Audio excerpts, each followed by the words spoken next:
The Miami Dolphins hold the third pick in the draft by virtue of the Laramie Tunsil trade from Labor Day weekend of 2019. Couple of first-round picks, and the Texans were bad enough that the pick the Dolphins get is the third overall selection. This Dolphins team almost made it to the playoffs. They lost against the Buffalo Bills in Week 17 when they still had a chance to get in. Are they a playoff team this year? And again, with 7 spots in the AFC, it's not as hard as it used to be a playoff team. Do you think this is the year they get back? Well, I think they've got a good chance, Mike, but it all depends on Tua or whoever their quarterback is, right? They've got to get better quarterback play. I mean, he was in and out of the lineup as a rookie, and Ryan Fitzpatrick doesn't look like he's going to come back. So they've got to get more out of that quarterback position. If they trade for Deshaun Watson, I certainly like their chances depending on what they give up for him, but this looks like a defensive team that's ready. They have the receivers that are ready. They need a better running game, probably a little bit better offensive line, but it all comes back to the quarterback position, Mike. How are they going to improve there? If they do just a little bit, they're in the playoffs easily. That whole relief pitcher concept, and that was how Brian Flores, the coach of the team, described it at one point, where Ryan Fitzpatrick would periodically enter the game in place of Tua Tagovailoa. The last time that was used was by the Cardinals in 2007-ish. I think it was 2007. Matt Leinart would start. Kurt Warner would come in. Kurt Warner would save the bacon, and then Matt Leinart would go back in the game. They continued that until Leinart was injured for the year. But this time around, you got to ask yourself, will Ryan Fitzpatrick be back? And if not, will there be another quarterback who hovers over to his shoulder, or will he be the guy, Charean, who is expected to carry it all the way through to the end and make the magic late in a game that Ryan Fitzpatrick did on multiple occasions? That's my real question. That's my concern. And I know they made the big investment in Tua last year with the 5th overall pick, so they feel compelled to double down. But I want to know what they're going to do at that veteran quarterback position. Will it be a veteran? Will it be a younger guy? Will it be a true backup, or will it be a relief pitcher? If I'm Tua, I prefer not to have a relief pitcher. But if I'm a Dolphins fan, I'm going to be relieved to know that there's potential help in the event that Tua struggles in a given game. Yeah, no question about it, Mike. They have to address that position, whether it's with Ryan Fitzpatrick or someone else. And I do think Ryan Fitzpatrick's gone. I think he'll get a starting job somewhere. When you start to look at these free agent quarterbacks, Jameis Winston, Andy Dalton, Ryan Fitzpatrick, why not? I mean, he started for 8 teams. He can go start for a 9th team somewhere else. I don't think there are 32 quarterbacks in the NFL who are better than him. Same discussion that we had with Cam. I do think he can start somewhere, be that bridge quarterback for somebody. So whatever team that is, wherever that is, but the Dolphins do have to get some insurance behind Tua. There's no question about that. Here's my problem with Ryan Fitzpatrick. Once you go all in and believe in him, he inevitably craters. And then he gets benched. And then he gets back in for some reason. And then he's great again. And then once you say, hey, he's finally gotten it, he's finally figured it out, that's when it goes the other way. It's confounding. But that's how it tends to happen for Ryan Fitzpatrick. And I don't know that there's going to be a starting job for him when the dust settles. It could be that he's that guy who looks like the starter and is at the top of the unofficial depth chart from middle of March until end of April, and then in comes a first-round draft pick as a rookie, and it's Ryan Fitzpatrick as the backup eventually all over again, although I don't know that that's an ideal solution. If I'm a team that's bringing in a first-round quarterback, do I want to have a guy hovering who may tempt me to yank the rookie out of the game? There is potential damage to that psyche of the quarterback when he is benched as a rookie, and you could spin it however you want, but it doesn't happen very often, and I just wonder how Tua is going to come out of that experience, and if they are going to have somebody on board who will be in a position to potentially supplant Tua on a game-by-game, case-by-case basis. Credit to Brian Flores. He was able to pull it off. He was able to not create issues in the locker room. We heard nothing about it. And maybe there were issues, but he has that team under his thumb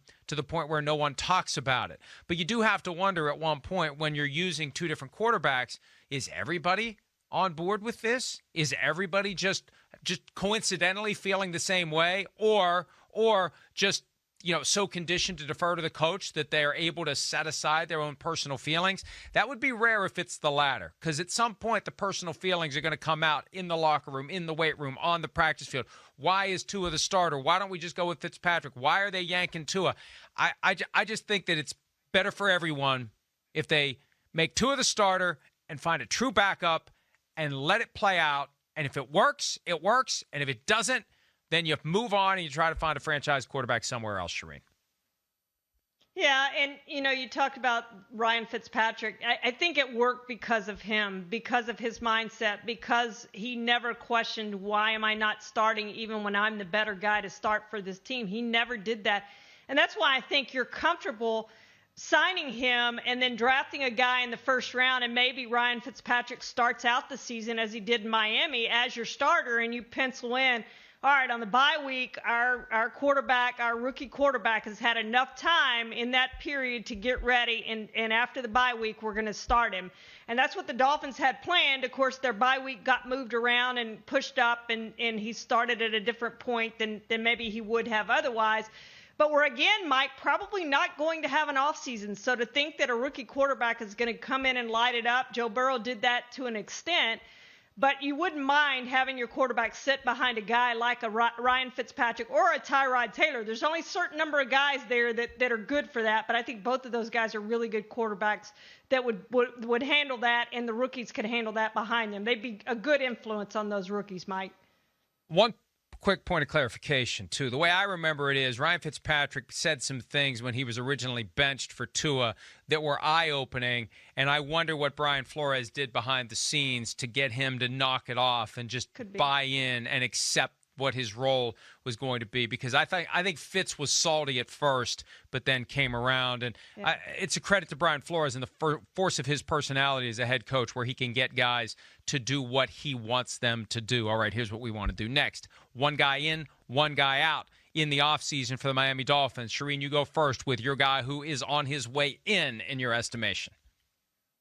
I think they're going to use that third overall pick, Mike, on a receiver, and I'm going to go with Jamar Chase. And, of course, he opted out of the 2020 season, but in 2019, 84 catches, 1,780 yards, and 20 touchdowns. He would have been probably the top receiver selected a year ago, or at least in that top tier of receivers that we saw picked if he had been able to enter the draft after the 2019 season. And they're going to have a tough decision if they decide to go to receiver. Do you pick Chase or do you pick Devontae Smith? And I think that's the decision they're going to be faced with there with that third pick.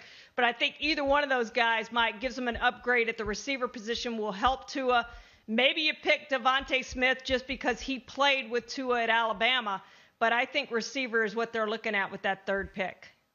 I think to get the most out of Tua, you need to have a great running game. And I know Brian Flores comes from New England, where they never had one guy who was the guy on a constant basis. But I like the idea of pursuing Aaron Jones. I saw someone suggest today that Jones is going to get a $15 million per year contract. That doesn't happen.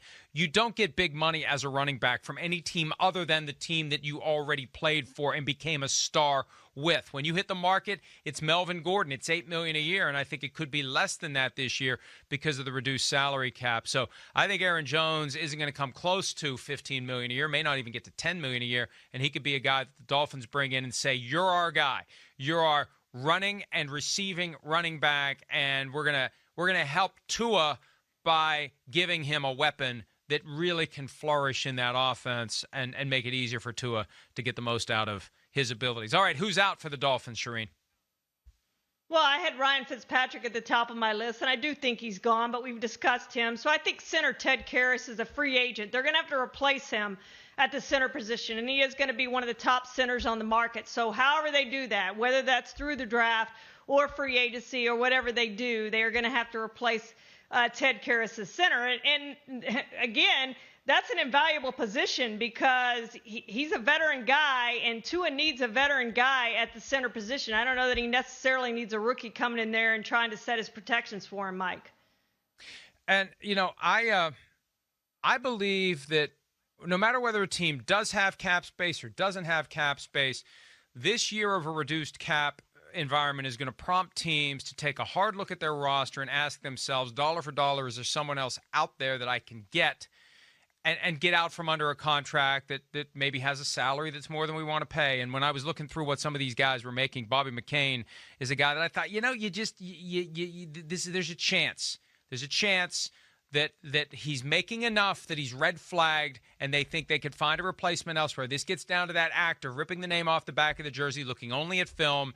And when you consider how many guys are going to be flooding the market, you can find a way, if you choose to do so, to say we're going to upgrade dollar for dollar by shedding a contract that maybe has too much cap space tied to it. So that's just one name that popped out at me when I was looking through their roster and looking at their cap numbers this year.